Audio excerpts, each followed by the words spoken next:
আসসালামু আলাইকুম। রাত ১০টার শীর্ষ সংবাদে স্বাগত জানাচ্ছি আমি শাহনাজ পারভীন। গণ অভ্যুত্থানে নিহত ঝালমুড়ি বিক্রেতার পরিবারের পাশে তারেক রহমান। সংস্কার প্রক্রিয়াকে বিভিন্নভাবে বাধাগ্রস্ত করার চেষ্টা হচ্ছে আলী রিয়াজ।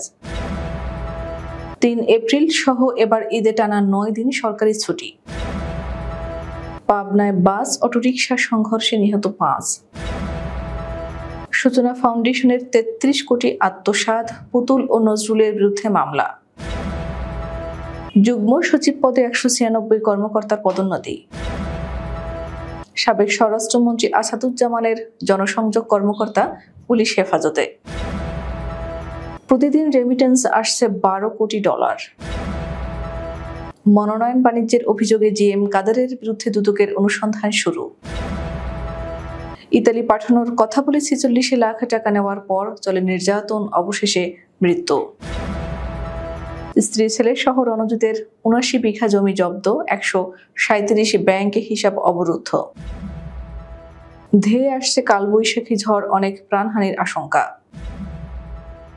এবং এবার মার্কিন শিক্ষা বিভাগে তুলে দিতে যাচ্ছেন ট্রাম্প। শুনছিলেন শিরোনাম, এবার বিস্তারিত।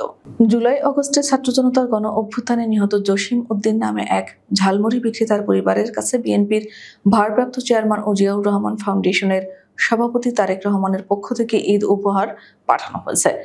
বৃহস্পতিবার দুপুরে ব্রাহ্মণবাড়িয়ার সরাইল উপজেলার ওরওয়াইল ইউনিয়নের বারপাইকা গ্রামে নিহত জসিমের স্ত্রী শাহানা বেগমের হাতে ঈদ সামগ্রী ও নগদ অর্থ সহায়তা তুলে দেন ফাউন্ডেশনের সদস্য ও কেন্দ্রীয় স্বেচ্ছাসেবক দলের উপদেষ্টা প্রকৌশলী মোহাম্মদ নাজমুল হুদা খন্দকার।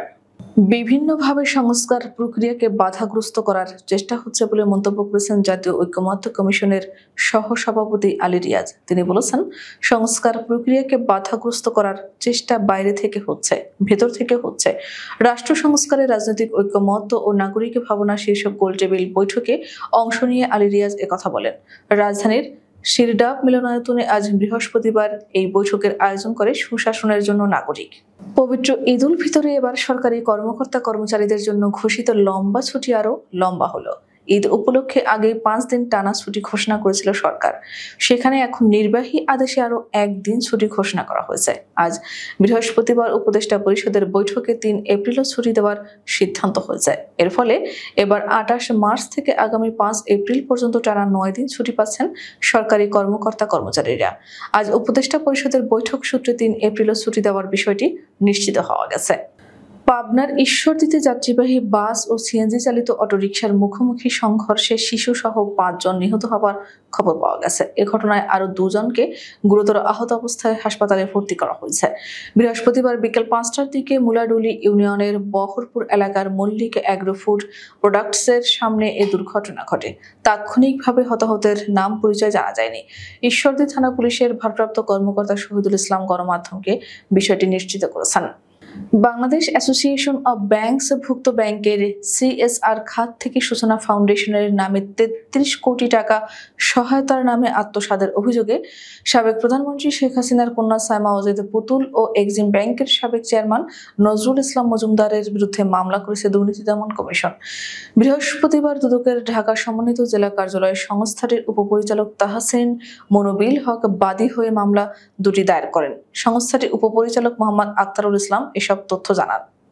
জনপ্রশাসনে যুগ্ম সচিব পদে পদোন্নতি পেলেন ১৯৬ জন কর্মকর্তা, এর মধ্যে ২১ জন জেলা প্রশাসকও রয়েছেন। বৃহস্পতিবার জনপ্রশাসন মন্ত্রণালয়ের পৃথক ২টি প্রজ্ঞাপনে এই সিদ্ধান্ত জানানো হয়। এর মধ্যে একটি প্রজ্ঞাপনে ১৯৪ জন ও আরেকটি প্রজ্ঞাপনে বিদেশে কর্মরত ২ জন কর্মকর্তা রয়েছেন। তারা এতদিন উপসচিব ছিলেন।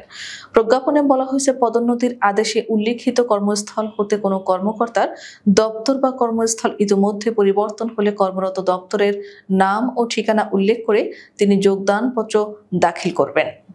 বাংলাদেশ বেতার চট্টগ্রাম কেন্দ্রের উপাঞ্চলিক পরিচালক এবং স্বরাষ্ট্র মন্ত্রণালয়ের সাবেক জনসংযোগ কর্মকর্তা মোহাম্মদ শরীফ মাহমুদ অবরুদ্ধের পর পুলিশি হেফাজতে রয়েছেন। বৈষম্য বিরোধী ছাত্র আন্দোলনের সঙ্গে জড়িত শিক্ষার্থীরা বৃহস্পতিবার বেলা ২টার দিকে নগরের আগ্রাবাদ শেখ মুজিব সড়কের বাংলাদেশ বেতার ভবনে তাকে অবরুদ্ধ করে রাখেন। পরে খবর পেয়ে পুলিশ শরীফ মাহমুদকে হেফাজতে নিয়ে আসে। শিক্ষার্থীদের অভিযোগ, গত বছরের 4 অগস্ট শরীফ মাহমুদের সই করা চিঠিতে কারফিউ জারি হয়েছিল, তাই তাকে আটক করতে হবে। ডবল মুরিং থানার ওসি কাজী রফিক আহমেদ বলেন, শরীফ মাহমুদকে পুলিশি হেফাজতে আনা হয়েছে। ঊর্ধ্বতন কর্তৃপক্ষের সঙ্গে আলাপ করে পরবর্তী করণীয় ঠিক করা হবে। রেমিটেন্স প্রবাহে মার্চ মাসে নতুন রেকর্ড হতে যাচ্ছে। চলতি মাসের 19 দিনে মোট 225 কোটি 20 লাখ ডলার রেমিটেন্স এসেছে।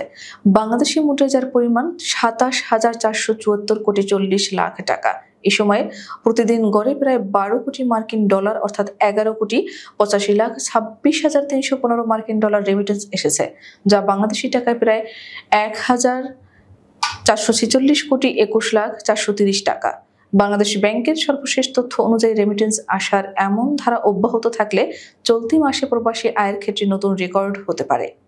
দলীয় পদ বাণিজ্য, মনোনয়ন বাণিজ্য ও দলীয় ফান্ডের টাকা জালিয়াতির মাধ্যমে আত্মসাতের অভিযোগে জাতীয় পার্টির চেয়ারম্যান গোলাম মোহাম্মদ কাদেরের বিরুদ্ধে অনুসন্ধানে নেমেছে দুর্নীতি দমন কমিশন।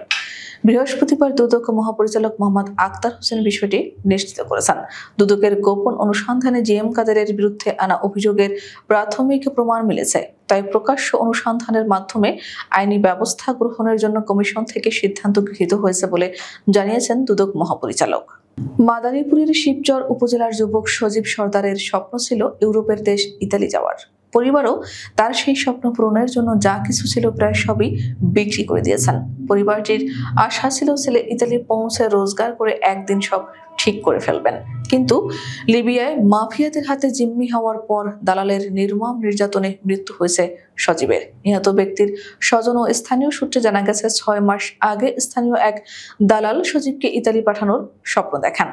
অবশেষে দালালের সঙ্গে 16 লাখ টাকা সজীবকে ইতালি পৌঁছে দেওয়ার চুক্তি করে তার পরিবার। পরে গত নভেম্বর মাসে স্থানীয় দালালের হাত ধরে ইতালি যাওয়ার উদ্দেশ্যে বাড়ি ছাড়েন সজীব। এরপর মাফিয়াদের হাতে সজীব জিম্মি হয়েছে এমন কথা বলে স্থানীয় দালাল সজীবের পরিবারের কাছে মুক্তিপণ বাবদ 30 লাখ টাকা দাবি করেন। লিবিয়ার মাফিয়ারা তাদের চাহিদা মতো টাকা না পাওয়ায় সজীবের উপর নির্মম নির্যাতন চালায়। পরে এক দালাল সজীবকে অসুস্থ অবস্থায় লিবিয়ার একটি হাসপাতালে ভর্তি করে। পরে গতকাল বুধবার রাতে তার সেখানে মৃত্যু হয়। যশোর 4 আসনের সাবেক সংসদ সদস্য রণজিৎ কুমার রায়, তার স্ত্রী নিয়তি রানী রায়, 2 ছেলে রাজীব কুমার রায় এবং সজীব কুমার রায় 4টি ফ্ল্যাট, 2টি বাড়ি, 7টি দোকান সহ 79.62 বিঘা জমি জব্দ ও 137টি ব্যাংক হিসাব অবরুদ্ধের নির্দেশ দিয়েছেন আদালত। দুদকের আবেদনের প্রেক্ষিতে বৃহস্পতিবার ঢাকা মহানগর সিনিয়র স্পেশাল জজ জাকির হোসেন গালিবের আদালত এই আদেশ দেন। দুদকের পক্ষে সংস্থার সহকারী পরিচালক মোহাম্মদ সজীব উর রহমান এসব স্থাবর সম্পদ ক্রোক ও অস্থাবর সম্পদ অবরুদ্ধ চেয়ে আবেদন করেন। এসব হিসেবে 3,79,63,972 টাকা রয়েছে। সারা দেশের উপর দিয়ে শক্তিশালী কালবৈশাখী ঝড়, তীব্র বজ্রপাত ও শিলাবৃষ্টি অতিক্রমের আশঙ্কা করা হচ্ছে। বৃহস্পতিবার আবহাওয়াবিদ মুস্তাফা কামাল পলাশ ফেসবুকে নিজের ভেরিফাইড আইডিতে এ তথ্য জানিয়েছেন। পোস্টে তিনি লেখেন, গণমাধ্যম কর্মী ও সরকারের কৃষি উপদেষ্টার দৃষ্টি আকর্ষণ করছে। 22 ও 23 মার্চ পুরো দেশের উপর দিয়ে শক্তিশালী কালবৈশাখী ঝড়, তীব্র বজ্রপাত ও শিলাবৃষ্টি অতিক্রমের প্রবল আশঙ্কা করা যাচ্ছে। বিশেষ করে 23 মার্চ কালবৈশাখী ঝড় প্রায় তেঁতুলিয়া দিয়ে বাংলাদেশে প্রবেশ করে টেকনাফ দিয়ে বাংলাদেশ ত্যাগ করার প্রবল আশঙ্কা করা যাচ্ছে। এবার যুক্তরাষ্ট্রের শিক্ষা বিভাগে তুলে দিতে চলেছেন প্রেসিডেন্ট ডোনাল্ড ট্রাম্প। বৃহস্পতিবার সেই মর্মে নির্দেশিকা জারি করতে চলেছেন তিনি। নির্বাচনী প্রচারের সময় শিক্ষা বিভাগ তুলে দেবেন বলে প্রতিশ্রুতি দিয়েছিলেন। সেই প্রতিশ্রুতি এবার কার্যকর করতে চলেছেন। হোয়াইট হাউসের তরফেও সেই মতো প্রস্তুতি শুরু হয়ে গিয়েছে বলে জানিয়েছে সংবাদ সংস্থা রয়টার্স। বিষয়টি নিয়ে হোয়াইট হাউসের বিবৃতিও তুলে ধরেছেন রয়টার্স, যাতে বলা হয়েছে, যুক্তরাষ্ট্রীয় সরকার নিয়ন্ত্রিত শিক্ষা ব্যবস্থা শিক্ষার্থী, অভিভাবক, শিক্ষক, শিক্ষিকা সকলের কাছেই ব্যর্থ। 1979 সালে শিক্ষা বিভাগ চালু হওয়ার পর থেকে 3 লাখ কোটি ডলার খরচ হয়ে গেলেও শিক্ষার্থীদের পড়াশোনার কোনো উন্নতি হয়নি। তাতে প্রাপ্ত নম্বরেও কোনো উন্নতি চোখে পড়েনি বলে হোয়াইট হাউসের তরফে উল্লেখ করা হয়েছে বলে দাবি রয়টার্সের। আমাদের আগামীকাল দুপুর 2টার শীর্ষ সংবাদ দেখার আমন্ত্রণ জানিয়ে এখনকার মতো বিদায় নিচ্ছি। দর্শক, ভিডিওটি শেষ পর্যন্ত দেখার জন্য আপনাকে অসংখ্য ধন্যবাদ। নিত্য নতুন সংবাদ পেতে আমাদের ইউটিউব চ্যানেলটি সাবস্ক্রাইব করুন ও নিয়মিত নোটিফিকেশন পেতে বেল বাটনটি ক্লিক করুন এবং আমাদের ফেসবুক পেজটিতে লাইক করুন। এছাড়াও আমাদের ভিডিওতে লাইক দিয়ে শেয়ার করুন। আল্লাহ হাফেজ।